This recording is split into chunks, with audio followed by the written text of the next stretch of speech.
Welcome to my channel, All Things Venus. Samantha's makeup looks are always so decent, pretty, well balanced.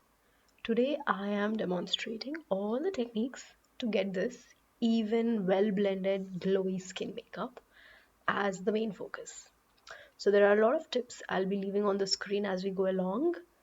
Uh, Here's tip number one: for foundation to disappear into the skin like it is there or not there kind of a finish, oil primer, or you can use jojoba oil. If you're very oily skin, then you can mix Makeup Forever Serum Booster HD in your foundation. For the brows, look at Samantha's brows. They are quite lifted up. The starting part of the brow, the hair, it's like the hair is standing slightly, not fully though, like still a natural stand. So for that, what we're going to do is I'm going to brush the bottom hair of the brow. Look at that, in the opposite direction. And that's when you get it like this. This video was originally shot in Telugu, but I didn't want my English channel viewers to miss out on this gorgeous skin focused makeup look.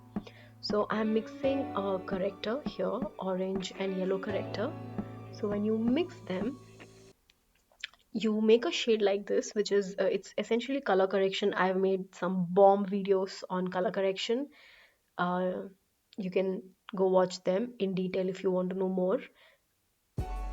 So this is essentially color wheel. Orange is the color opposite to purple and gray. So I'm going to apply it around the lip, underneath the eyes. Look at this subtle difference. You can't tell like anything is put, but that little bit of ash is concealed. FS28 is a slightly yellow undertone concealer, which I'm going to be applying to completely cover the dark circles. Take a little bit on your eyelids as well, because that looks so even. And brightness, actually a lot of brightness comes onto the face whenever I apply concealer on my eyelids. I'm gonna be covering all of that color correction up with this concealer. And now, CC cream. If you have naturally good skin, you don't have to apply a lot of foundation. Look at the technique. I'm going flat. I'm laying the foundation or CC cream here really flat. Go in strokes that go down as opposed to a buffing brush where you're spreading it in circular motions. Because Samantha's skin is so smooth, and smoothness like that has come from this technique.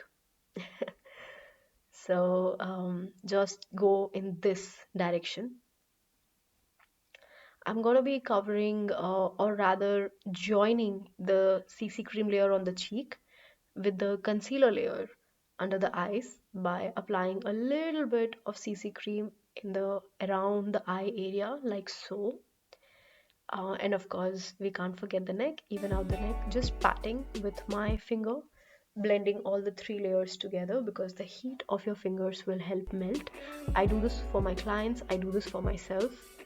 Just pull down your skin a little bit and touch the fine lines, and don't move your eyeball. Before you move your eyeball, powder it down like this.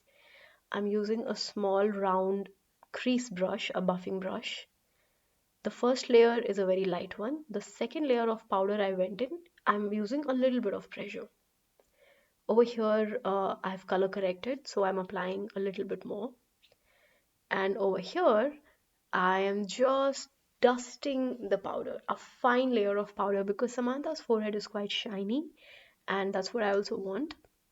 Applying a little bit around the cheek area, like on the either sides of the nose, which is where I mainly get oil. Now that the main thing is set, I'm gonna be baking my neck.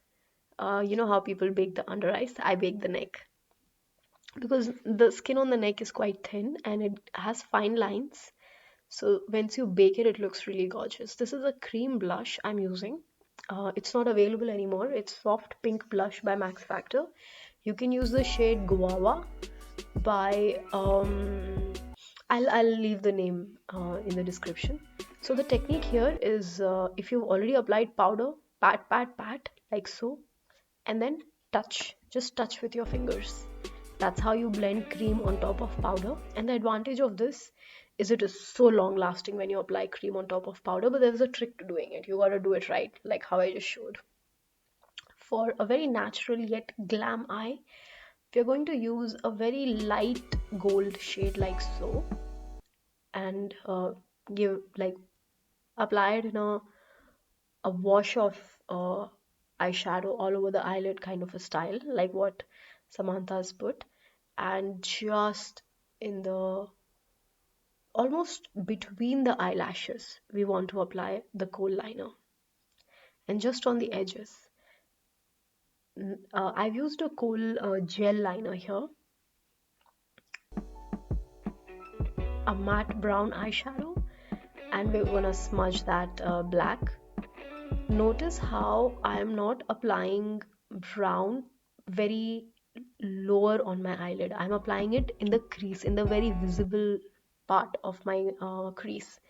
Actually, I'm applying it a little above the crease because that opens up the eye and like makes your eye look a little bigger.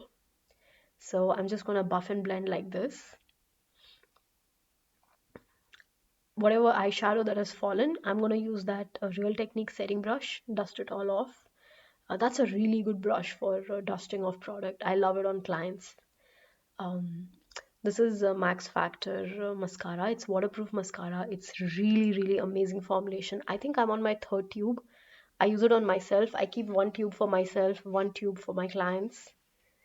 Um, and you can just see how gorgeous this looks. Now with an angled brush, take that matte brown eyeshadow and just apply it between the roots of the eyelashes. Think of it like not even a line, just in the eyelash roots. So we just touch, and then lightly blend. Same thing in the lower lash line. A matte brown eyeshadow is what suits my eye shape the best for applying outside the lower eyelid. I'm using a yellow banana shade, applying it under the brows. And Samantha's lips are always so lovely and so contoured. Um, Also, applying a matte yellow under the brows gives your brows a nice even shape, and it makes your eyeshadow look really well finished and gives a professional look. So nothing groundbreaking. I'm just applying a contour shade on the outer part of the lip. The contour shade that you would essentially apply for contouring under the jaw or the cheekbones. That's what I use for the upper lip and the lower lip. Lower lip, I feel everybody can extend the lip a little bit because you have a natural shadow there, so you can just apply a bit more. Now I'm actually overlining. Till now what I've done is I've just drawn a line on my natural upper lip outline. Now I'm going to cover the white line. Everybody has a white line between your lip and the skin. So that white line you want to fill with this contour. This I think is the shade Samantha's wearing. This is the shade Rose by West Side Lip Liner it is. So it's essentially a warm pink lip shade. You can also use Color Bar Sin lipstick if you don't like using lip liners. That's a pretty similar shade to this. Now I'm filling the contoured line that I've applied with this shade. Little bit of loose powder, dab. Now I'm going to do the same thing second time. This is what makes the lip look like, you know, your lips but better. This technique, it's amazing, and it also makes your lipstick last longer, so I love that as well. See how everything came together, how everything is looking so beautifully blended. The skin makeup has that is it there, is it not there kind of a vibe. You can't really tell that there is a foundation on the skin, but all the dark circles, pigmentation, everything that needs to be covered has been covered beautifully. The contour shade I'm using is actually not a brown shade. It's a grayish brown shade, which is perfect for contouring because a shadow is what you're imitating when you contour. So a grayish brown does that very well. Of course, no look is complete without a bindi, and we're gonna wear that in a second. But before that, I want to share this highlighter with you guys. It's not available in India. I got it from Boots. Somebody was coming from Europe, so boots.com I got it from. This highlighter is like a cross between a highlighter and a compact powder had a baby in terms of texture. I'm going to be using it with this brush. It's a very tiny brush. This highlighter does not exaggerate any texture, so I love it for that. It gives that smooth look without a very highlighted bright look. Now that the bindi is on, everything looks good. Her hair, she does this thing where she just takes a small section and pins it at the back. So that way it looks like it's loose hair, but also it doesn't get in her face. So we're gonna do soft curls that Samantha has done. I'm wearing Kalanji gloves. These gloves are heat protectant gloves. They're gorgeous gloves. You can also use the heat protectant gloves that come with the hair curlers and straighteners, but they're a little bit costlier. This is a slightly more affordable option. These Kalanji gloves are designed for temperature variation, like they're designed for mountaineering, so they give a good grip as well. Whenever I have to hold the curler, they don't slip at all. Flip and pull down, that's all. That's how easy it is. It's just one flip and it gives you these soft curls. See, so that's how you can use a straightener to do curls. So I'm gonna curl the rest of the hair a little bit like so, like what Samantha's done, and this is the final look that you'll have. Please subscribe, and I hope you liked it. I also have another video on Samantha's makeup look. It's a different kind of a makeup look, and that's more matte and more natural. This one was a little more pretty, but all her makeup looks are very subtle.